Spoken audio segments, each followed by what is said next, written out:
Hey, it's been a while. I've been on here a lot lately, but I want to make or try to make a summarized video about gas systems and barrel profiles. Okay, so what brought this on was my relatively recent buying of my mid-length 13.9 pin and weld AR. So this is kind of like a new field for me. I'm still learning, and I know there's a lot of new gun owners or even people that have had guns for a while, specifically ARs, that kind of maybe need a refresher or whatever. And this could apply to how you actually set up your rifle. So let me begin with this. Okay, so air pistol 5.56 223 has a gas system from here to here. It's approximately 10 inches. 10 inches is about the right length for a carbine gas system. And the reason why this is good is because the carbine gas system can run a wider variety and range of ammo versus a mid-length. The carbine gas system, in my understanding, was developed as the military went on to have something that's more reliable. And because of the 5.56 performance versus 223, you tend to have, I think what they're thinking is it's better to err on the side of overpressure than underpressure. So this allows you to cycle the bolt vigorously and clean out debris and that kind of thing.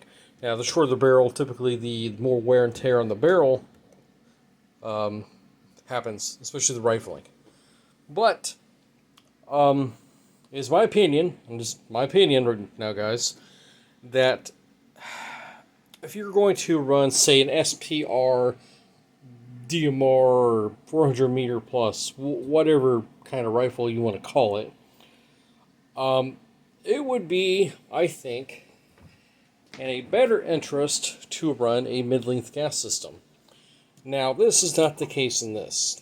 This is just an old Bushmaster, and it's got a pencil-length barrel, and a 16-inch barrel, and carbine gas system. So it can run also a large variety of different ammo types. Your 223 Remington, and Silver Bear, Browns Bear, Tula, Wolf ammo, all that kind of stuff. It'll run it really well, no problems. Now, it's a great setup. I love how I have it set up, but if I could make one correction that I wish I'd known earlier before I got these, it would have been I would have changed the gas system on this. If you want a 400 meter plus rifle, it is my opinion that you'd want a mid to rifle length gas system. And the reason being, they have a better tendency to run higher grade and higher pressure ammo than a carbine gas system. You can still run a carbine gas system, I'm not saying you can't, but if you're running like 77 grain, Sierra Hills, whatever, black tip match ammo, or whatever, I think it would be even better to run a mid-length or rifle-length gas system. Vice versa, on a pistol or like what mid-size here, whatever, you'd be better off with a carbine. This has a mid-length gas system. I've had a few issues with this, barrel alignment, port alignment, that kind of thing. Got to figure it out. But the problem, well, not really a problem, but the understanding is this. It's got a mid-length gas system on 13.9 barrel. A lot of people are like, oh, yeah, it's less felt recoil, it runs a little smoother, etc., etc. That's nice. To me, the problem lies in you can only run 5.56 and higher ammo. For training purposes, I run, like Steelcase 223 or just PMC 223, whatever 223, because it's a little cheaper than 5.56. You also run 5.56, no problem, but when it comes to 223, now also remember the 223 Remington cartridge has less gas pressure than a 5.56 military cartridge, and that's because it was originally designed as a civilian varmint hunting round, to my understanding. So, when you run 223 through here, it becomes just a fancy looking bolt action rifle. You have to cycle it each time. If you're lucky, you get a few string of 4 or 5 rounds going off each time you press the trigger or pull, and that's okay. But for me, if I had to do this all over again for my 13.9, I would absolutely go with a carbine gas system. This is good. There's really nothing wrong with my air pistol. It's 11.5 carbine gas system.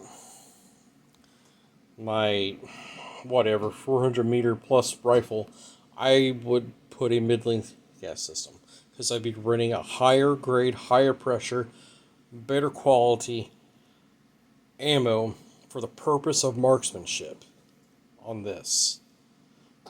And now, could you still, clear a house, whatever? Yeah, I'm sure you could. I'll take off your bipod if you want to save a little bit of weight, whatever.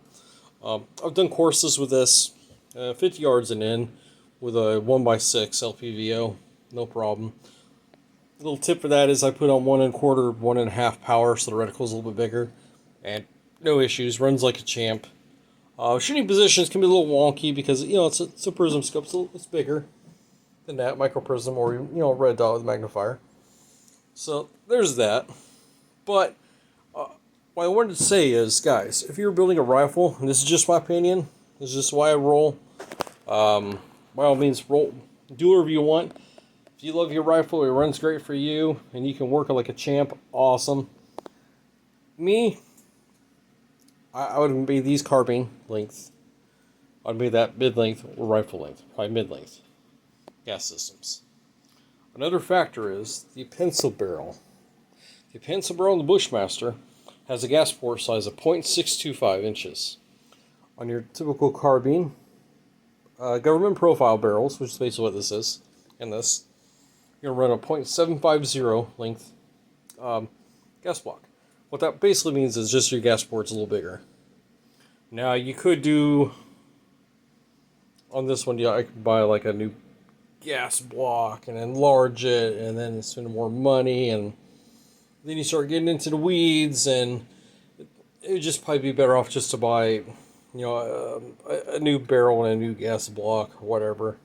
I don't think I'm going to go that far. I think I'm just going to suck it up and buy some more 5.56 versus 2.23, and it'll be fine, obviously. But you get really lost in the weeds of the whole gas port and gas system size.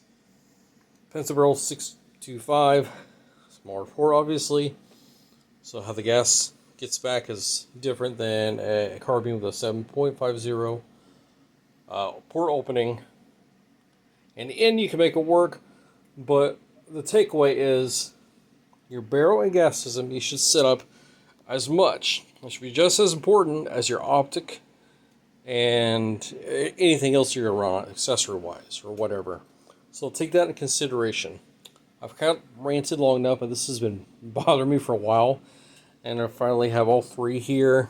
I can just kind of pull out and just visually explain it.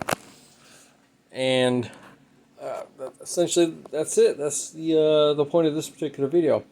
I might make another video, mostly about exercise, and how if you do reverse curls, it'll help your arm and your forearm, your bicep, and your shoulder when it comes to shooting.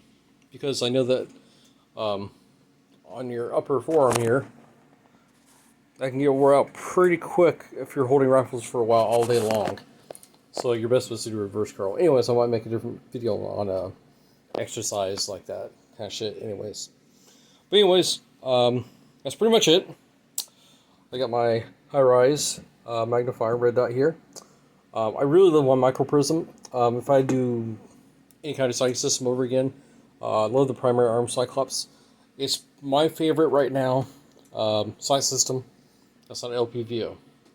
I do my Holosun Ames. It's great. Long battery life.